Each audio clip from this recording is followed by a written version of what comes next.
Welcome to In the Zone, number 56, the edition here, and we've got a interesting character here, to say the least. So sitting across from me is Mr. Dave Heaslip, and we're gonna say welcome, Dave, and we've got the title there, Mariners Superfan. Okay. And you said it was okay. Sure. Yeah. Okay. So, Dave, you know, as I mentioned, this is number 56, and we have not had to edit one event yet. So please, let's keep this streak alive, right? I will try to be good. Okay. We'll talk about some various items that we discussed earlier, and we'll go into some details. Some maybe we not go into detail. But I know you were born and raised in Rain City. Yep. And I'm pretty sure I know the house you were born and raised at in Rain City. You should. Right?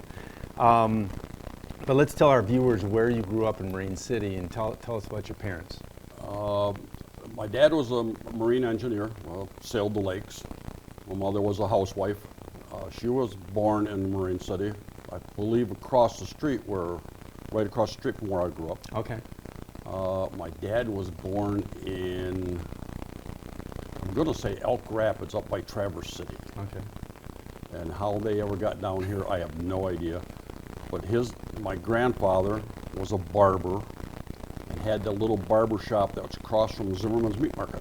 Yeah. Remember that one? It was right there next to the bar. Yes. Yes. Before the Broadway burned down, and that went out too. Yeah. Yeah. Yeah, because that's right. That was a house that Mrs. McTevia lived in, but was a barber shop before that. Yep, that was my grandfather's. Vision just came back to me on that whole thing, because I remember delivering to Mrs. McTevia, and that was, if that place had to be like 600 square feet. Tops. Right? Oh yeah, tops. So, nice little place though. Yeah. So that was they didn't move very far away. They stayed right there in the neighborhood. And I remember when Zimmerman's Meat Market went all the way back. Yep. And they had the cement wall and the chain link fence for the chickens and everything. And that's pretty much where we grew up. We had that discussion a couple episodes ago about the issue that a lot of people don't know, but the fact that back in the day they killed cattle and pigs and all that in the back. And so you grew up there, and my comment was, every young, I'll say teenage boy in that town back in the 60s, 50s and 60s and even 70s, at one point I would just about guarantee snuck up to that door and looked in, if not for just a minute, maybe longer. You remember where Rochons lived? Yep. Right behind. They had a shed out in the backyard that was right there by the windows that looked in. That looked in over the pen. Yes. Well, we used to climb up there on the roof, and was it Alex Sazawa? Alex Sazawa, yeah. Was the butcher. Yeah. And he'd say, "Okay, you guys got to duck now." So we'd all duck our heads, and we'd either hear him shoot the cow or hit the cow with a hammer or whatever you did with it. Right. And then we would watch back up like this, and cool. Now, what's interesting is I forgot all about that window because it was on the east side. And you looked in because you were on the roof of the garage or something. Actually, it was a little apartment. Yeah. And I don't know who lived there. I think it was Chuck Rochon's uncle. The gentleman that had no legs was later on. That was maybe when you were actually out of school, I would think. Oh, I'm bad with the name. I don't remember. He was another sailor, I remember. Okay, yeah. So. Let's go back to your dad, though. Your dad sailed for which lines? U.S. Steel, Pittsburgh Steamship. United States Steel Corporation, Pittsburgh Steamship Division. So, roughly speaking, what age were you when you remember that your dad sailed? Last week. No, well, that was my summer vacation. So you went out? Yeah. So you were 10, 12, 15 years old? Yeah, 10 probably. Okay. And my sister would go. She would go, 1 year she would go first for a week. Right. And then I would get farmed out to either across the street to Lozen's house or up to Warwick's, either one or the other, for a week. And then my sister would come home, and then it was my turn. Then the next year I would go first, and then she'd get farmed. Well, we both got farmed out when the other one was gone. That had to be like off the charts cool for a well, kid when to you go were on? when you were a kid, No? you didn't. No, it would be cool now. I mean, yeah, I see the they raffle off the boat trip. I thought, Well, it's a little I different. would like to do that one more time. Yeah. And I think no. So give me the name of some of the ships that you remember your dad being on. He was on the Eugene Parney, the Governor Miller, the Thomas Lamont. Okay. Was he on the Linderberry? I don't remember. The only reason I asked that, my brother sailed in Linderberry for a short period of time, and Captain Bob Decatur from Marine City was the captain at one point. Yeah, well, yeah, I don't know if my dad ever sailed with him or not. My dad, he was a captain. My dad was an engineer. Yeah, your dad was on the back end. Opposite. Yeah. And nowadays it's the same end. Right. Yeah, but back then that was the engine room. Yep. Okay. And, there's a guy down the river here that every time I see him, he always talks about. Remember those great big triple expansion steam engines they used to have? Then the guy would get down there and he'd touch the back of the bearing to make sure that.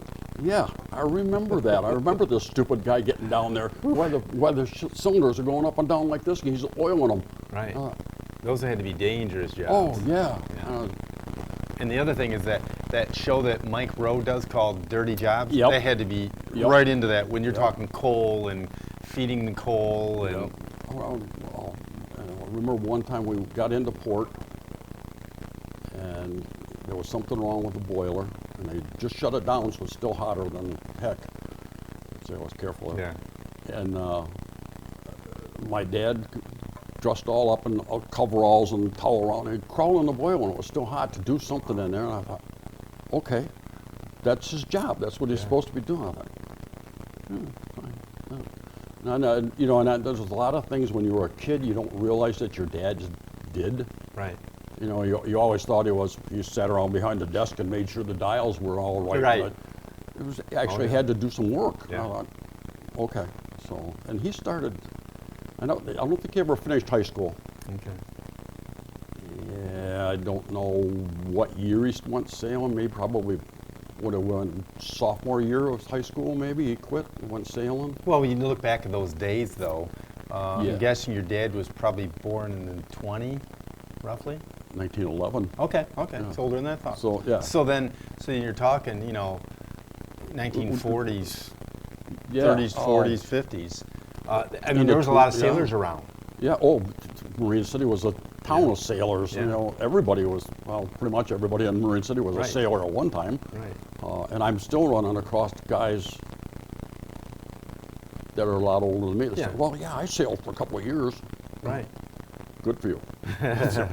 Well, you also look back at a time, it was a different time in the respects of today, if you sail, you got your cell phone, you got satellite TV. Well, yeah, I remember, because where we lived, you could see the river right there. Yeah, right to the beach. I had an uncle that lived in St. Clair, right by the end, and when my dad would be downbound, he'd go by here. Uncle would call and say, hey, it's coming. Bill's just coming by here.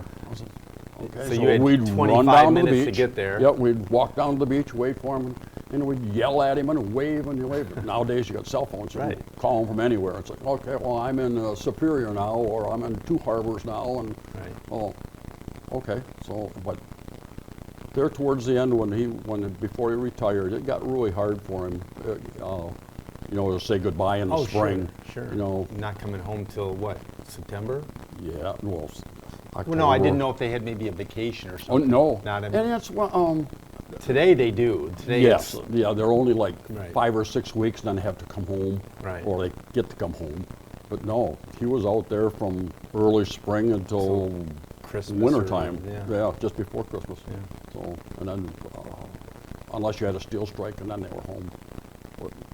Now, the other amazing thing was, and I wish I knew somebody, maybe we can put something out there, if somebody has any videos of all the boat traffic in, say, the 50s, 60s, or 70s, it'd be fascinating to see, because I'm told that U.S. Steel at one time had 100 boats.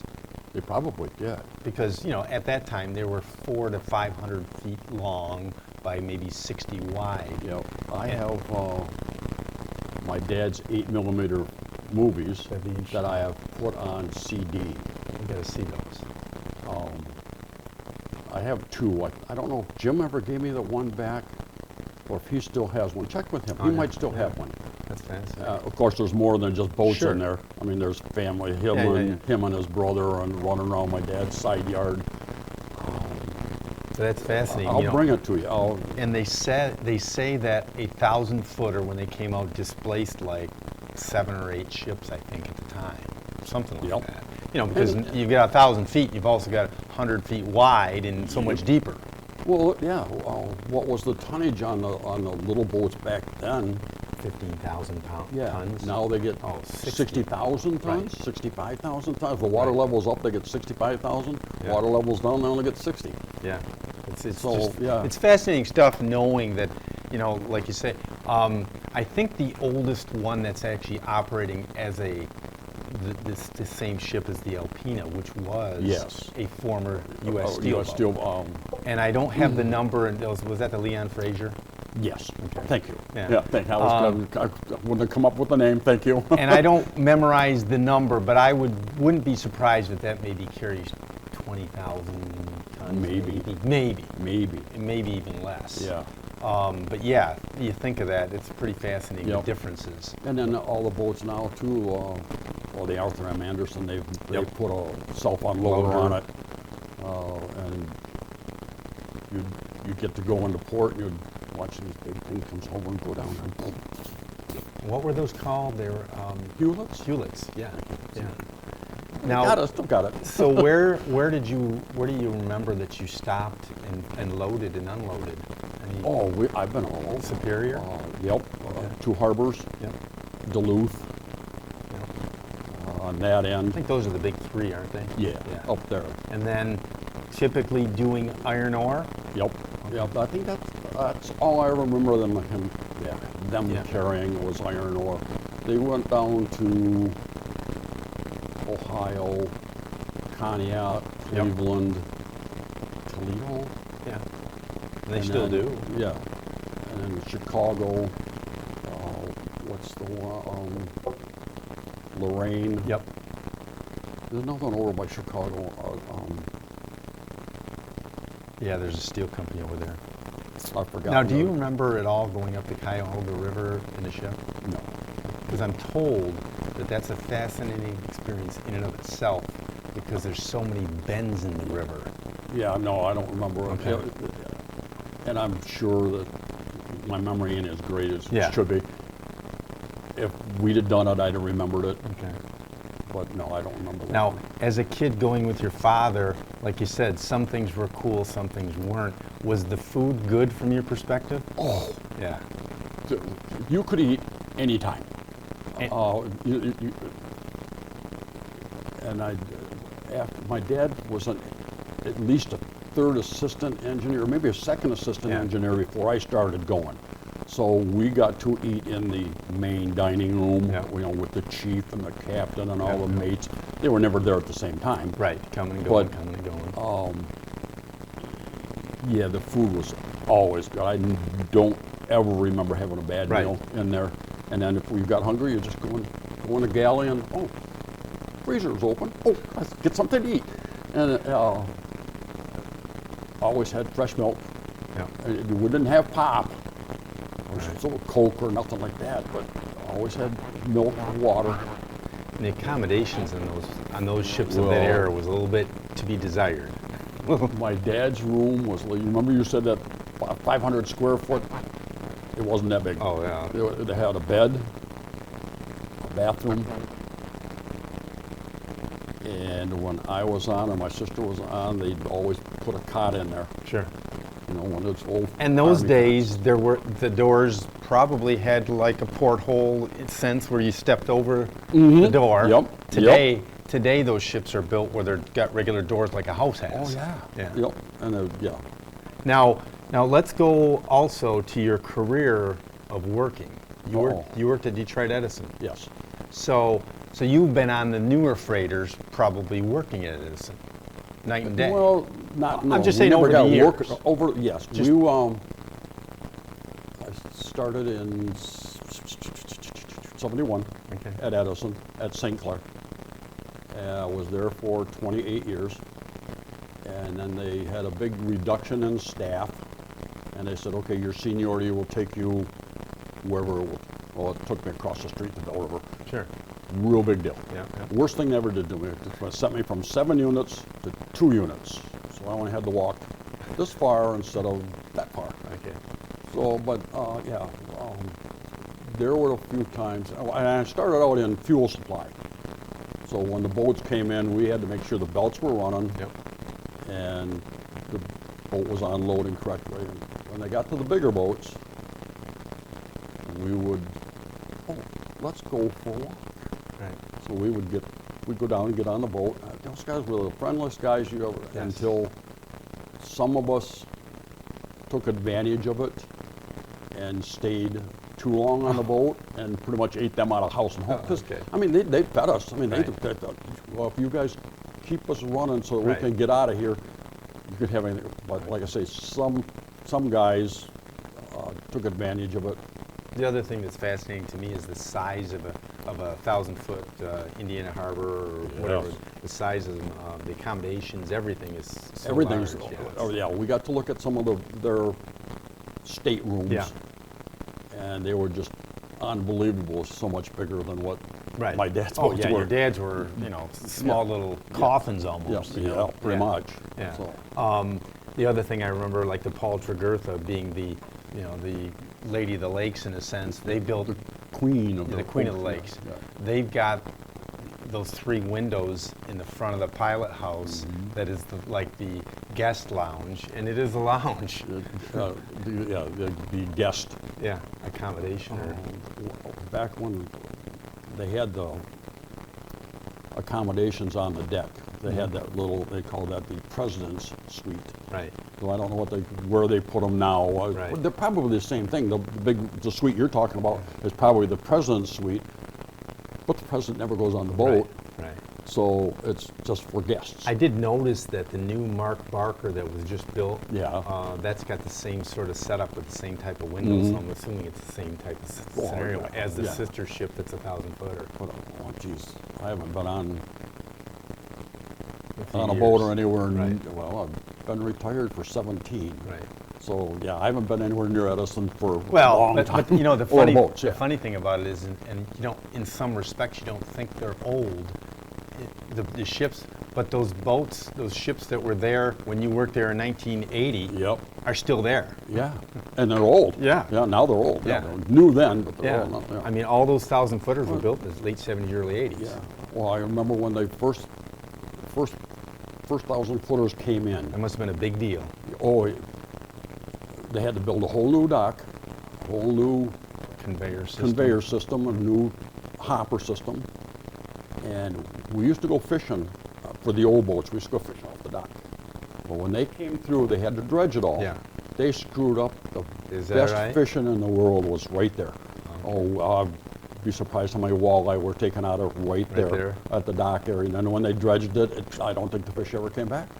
They may have now. Because they're 40 feet deep instead of 18 yeah. or whatever. Yep. Yeah. So, Okay. So you went to Marine City High School. I know that. yep. Okay. Yeah. And back in those days, Uh-oh, here we go. It's the same school as they have now. right? But Holy Cross was quite a formidable foe in some sports back then. Depends who you I talk don't- to, right? Yeah, I don't know if we ever played them. I don't know. Yeah. Well, okay. I graduated in '66.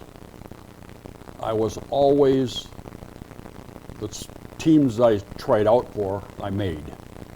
Whether or not I played is another story. Right. I'm not one of those, I was never one of those big stars. I never had the ambition. I played football and I played against practiced against Ronnie Rhodes. Yeah. That man only played football one way. Yeah. Full tilt. Practice or in a game. It was 100% all the time. You get hit by him, I'm not playing this game. He was also No, built- I he quit. was- That's it. I'm done. So, Ron was built like a specimen. Yeah. locomotive. Yeah. Yeah. He was a big boy. So, yeah. I had Warren had Dave Ingalls, Jerry Workentine. Yep. Remember Bill Shorkey? Yep. Shorkey? Yep. He was the tallest kid in school until and then when he graduated, me. Okay. Dave Ingalls was close, and then after. And Dave Ingalls grew up around the corner from you, right? No. I thought he grew up back on. He was down. Well, William, Elizabeth. Yeah. Over in that. Well, okay. No, 2 blocks away. Okay, that's as close as you guys were. Yeah. Okay. Yeah, he was close. Yeah. So. And I think he lives on William Street still. Does he? I'm pretty sure. I'll have to ask my brother. My brother knows for sure. I think his yard butts up to my brother Scott's. Oh. Geez, I haven't seen him. Well, and I've said that is a common scenario of living in the area. You might have somebody that lives 3.5 blocks away and you haven't seen them in years. Yep. Yeah. Yep. Just going different ways. Oh, yeah. Pretty much. So now, did you go to work for Edison? You didn't go, not right out of high school. No. When I started my senior year in high school, I was 18. Oh. I had this nice little card that says, one student. I thought, oh, cool. Well, then come to find out, I was not the only one. There was 3 or 4 other guys that were my age that had draft cards too. Well, we graduated on a Sunday. Monday's mail, I have a brand new draft card that said 1A. I said, nope, I'm too big for a submarine, and I've spent my time on the boats. I'm not going there. I didn't want to do the Army thing. I didn't want to do a Marine thing. So I thought, well, the only thing left is Air Force. So let's go. Okay. So I spent 2.5 years in Indiana. I did a year in Vietnam. Oh, okay. Thank you for your And service. the last 11 months, excuse me, was in Alpena. Okay. There's a county airport out there that in the summertime, it's the reserves come in, National Guard come in. Mm-hmm. Well, the rest of the year, you have to have somebody there just in case. Well, that was us. Okay. So that's where, and then, so it was 4 years. And then right after that, when I got out of service, July, August, September, October, I got married, and then started in Edison the following January. Oh, okay. So, yeah, it was, I Service. got out, discharged in 70, started in Edison in 71, and was there for 35 years. 35. Okay. Now, you do the math. Right, exactly. So now, one of the things, giving you the moniker SuperFan. So let's talk about that a little bit. Okay. In the vein of, I'm going to call this the modern era. Okay. Modern era from, say, early 90s on. Okay. I've been to that stadium for just about every game. Same goes for away games. And you and your buddy Harvey sit in the same spot in every game. Yep. Okay. Until this year. Then we moved down to, where the steps come up. Yep. Right behind that, about 2 rows up, because Harvey says, my knees can't take this walking all the way up to the top. Harvey's got a few years on you, so. Yeah, well, 4 or 5. Yeah. And I thought, okay, Harvey, we'll sit down here for make it a change. Yeah. And he said, this is the last year we're going to all the games. He said, well, basically we don't have anybody. We're not playing anymore, yeah. right. And like you said, back in the 90s, we had Jim and Tom. Tom was the first homecoming king on that field. Okay. I think it was still grass. Yeah, it was, definitely. And then Jim, they played, and then when they got done playing, we quit going for 4 years. Okay. Jim went to college. Yeah, played college. So Harvey and I and my dad and my ex-wife chased Jim. Sure. So out of 4 years, I missed, I'm going to say 2 games out of 4 years. Okay. Home and away. Yeah. When they went to this national championship, we were there. And then when Jim graduated from college, Harvey and I come back, he said, hey, let's start going to high school games again. I'm in. Okay, it's a Friday night out, let's go. So then, ever since then, we've been pretty much all of them. I think in all that time, we've only missed one or two of those games. Sure. Rain or shine. Yeah. Well, or cold. Yeah. Playoffs. Yep. The first time we went to Ford Field, I didn't go. Harvey went because I was sitting in the Caribbean. You know. How did that happen? I didn't know that. It had to be pre-planned. Oh yeah. Right. Well, you know. Yeah. And what the heck? It's November. I was sitting in the room. I had my laptop computer on, and I was listening to it on the laptop computer. And everybody else was sitting down at the bar, and I'm sitting in the room all by myself listening to it on that. The game got over with, and I tell you what, I walked out and I said, I'm just as happy. Yeah, we won. Yeah.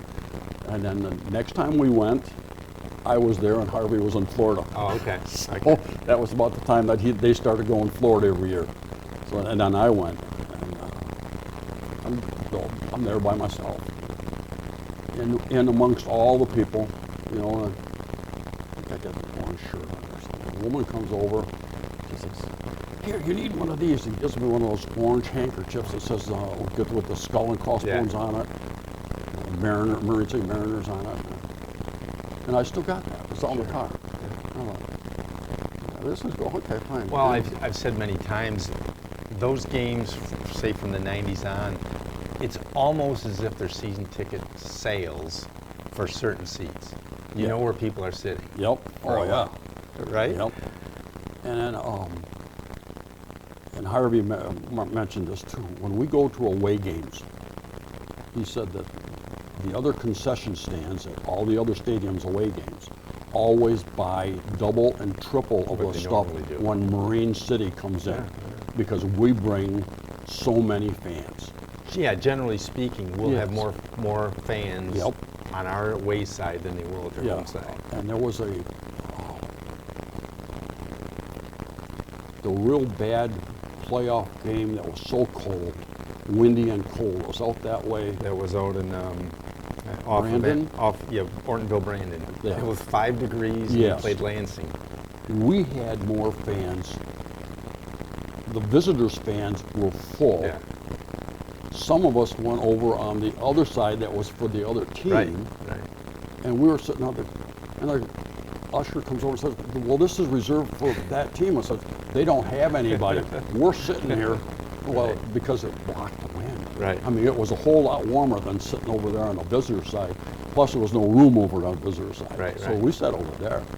Well, I sat over there. Harvey wasn't there. Harvey was in Florida again. Jeez, what is this? And when he always goes, he always says, "Well, text me the scores."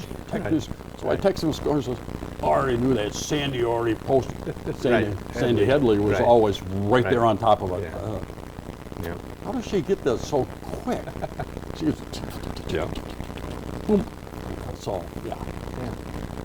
some people complain that I shouldn't have any reason to complain about the cold because of where I sit. And I say I can't help that. Yeah, exactly. Well, yeah, but you're down.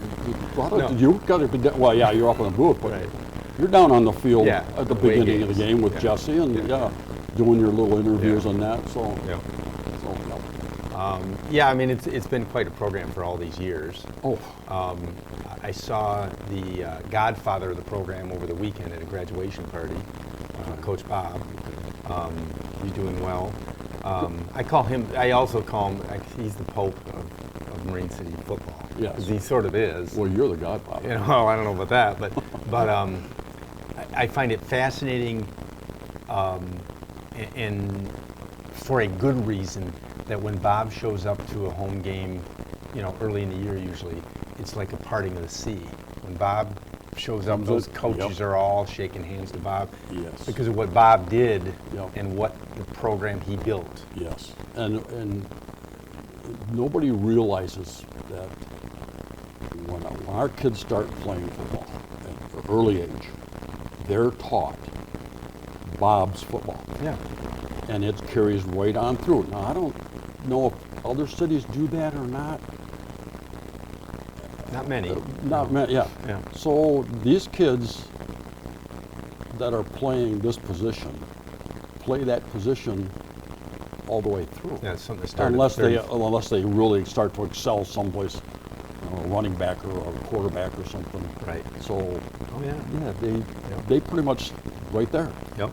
And I also always give credit to the Jerry Warkentines. Oh yes. And Larry Rombach and Bill Amiel, because they sort of started it all. Yep. And then Bob took it to the next level and really put a solid foundation that still gets basically is where it came from to today. Yep. And the coaches carry that on. Yes.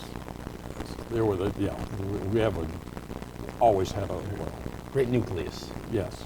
A great coaching staff. I couldn't say nothing about this guys. And while we're on the coaching staff, I bought Coach Glogich's book, and I went down to have him sign it. Okay. And he wrote the little thing and before he signs it, he says, "Oh yeah, I remember you and Harvey, you and your buddy are always sitting in the same spots early at every game." And you know what? I never realized that they actually knew we were there. Right. Whether it's pre-game, during the game, or whatever. I would have never thought that they knew we were sitting up there. Right. And I thought, well, this is really cool.